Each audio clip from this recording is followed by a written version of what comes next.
FM Sport.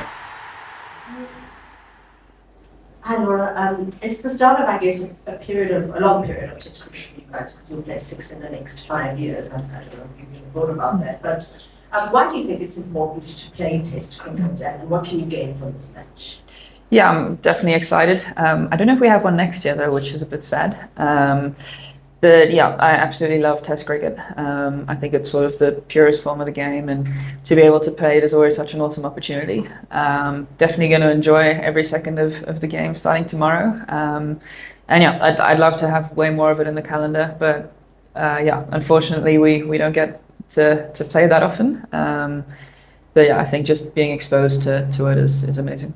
And your new coach, Mandla, has been quite strong on saying he believes red ball cricket builds foundations, makes smarter cricketers and cricketers with more longevity, I guess. And have you spoken to him about, why he's such an advocate for this, and do you see eye to eye with him on that? We haven't had that conversation yet, but he did a bit of a presentation for us yesterday just on red ball cricket, and a lot of the stuff he was saying, it sounds like I definitely want to play more of the format. I haven't played that much of it. I've only played the 3 test matches in my career, but I think the one that I played in India and spent some time at the crease, it was really awesome just to be out there and to get into good position. And I feel like you have to be technically pretty sound to last a long time in Test cricket. So it really tests you for long periods of time. So yeah, I think it sort of tests your all-round skill as a cricketer, which is pretty cool. Well, I think we all love Test cricket, but we don't all play it. And I just wonder what it's like trying to prepare yourself for the format, which you don't see very often. Yeah, tough, especially sort of only having 2 days of training since the last ODI. Pretty quick to turn around, and you also don't really want to be training in the middle of a T20 series for the test match. So, we sort of just left it for right before the test. So yeah, balls that I was cover driving a week ago, I now need to leave, which has been a bit tricky on the nets. So yeah, I think it's more of a mental thing. I think there's only so much technical stuff that you can learn in 2 days, but I think for each player to just try to make a bit of a basic game plan with the bat is probably important. I suppose what I'm trying to say is it's almost unfair to expect you and your team to, and all women's teams, to pop up every now and again in whites with the red ball. It seems almost unfair. It is a bit weird. That my only 3 test matches have been sort of for South Africa, with no sort of red ball prep throughout my junior career. So it is a bit weird thinking about it that way. I guess the men sort of have a full red ball career before they finally make their debut for the Proteas in the format. So it's a bit backwards. But yeah, I guess it's just the situation that we find ourselves in, and I'm definitely going to grab the opportunity of a test match when it's there. So maybe it's something in the off season we can have red ball camps or something like that looking or moving forward. Because yeah, we have to try and squeeze in a bit more practice on it somehow. Laura, I'm actually quite glad you talked about that mental aspect, because I picked up that you were training next to the nets yesterday with leaving the balls and being less aggressive. So how difficult is it to actually implement something like that? It's pretty hard, especially because batting is more of a reaction type of thing. You have a few seconds or less than a second to react to the ball, and you sort of train to get those reactions the way you want them. But now to sort of unlearn those reactions in a day or 2 is a bit difficult. I think it's something that would take a lot of time to train for. Yeah, so especially for me, because I think my cover drive is my favorite shot, and now it's sort of the one shot that I'm not allowed to play early on with all those slips behind me. So yeah, I think just trying to make a basic game plan and be really tight early on.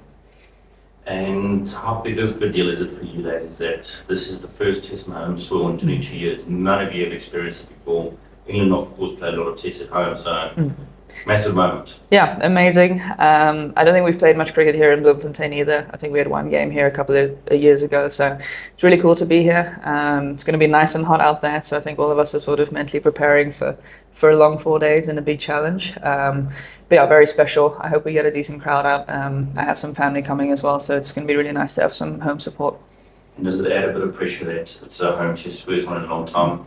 And if I'm not mistaken, the first test between England and South African men was actually played down the road. Oh, nice. 200 years ago, 300 years ago, whatever it was. Yeah. It was close proximity. That's cool. I didn't know that. But yeah, I guess a little bit more pressure. I guess obviously being the home side, you're supposed to know the home conditions a bit better and have a slight advantage. I think, especially in Test cricket. So I think we'll definitely be wanting to put on a good performance on our home soil. This feels a bit unfair, but obviously the 2 tests you played this year were heavy defeats. Is there any thinking around like what needs to be done differently in order to be able to win a test match? Yeah, I think obviously not great test matches this year.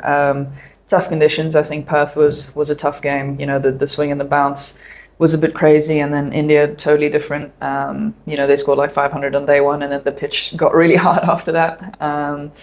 But yeah, I think just adapting to Test cricket is going to take a while for us as a group. I think we're slowly getting better at it. Our batting lineup looked a bit more comfortable in that second innings in India.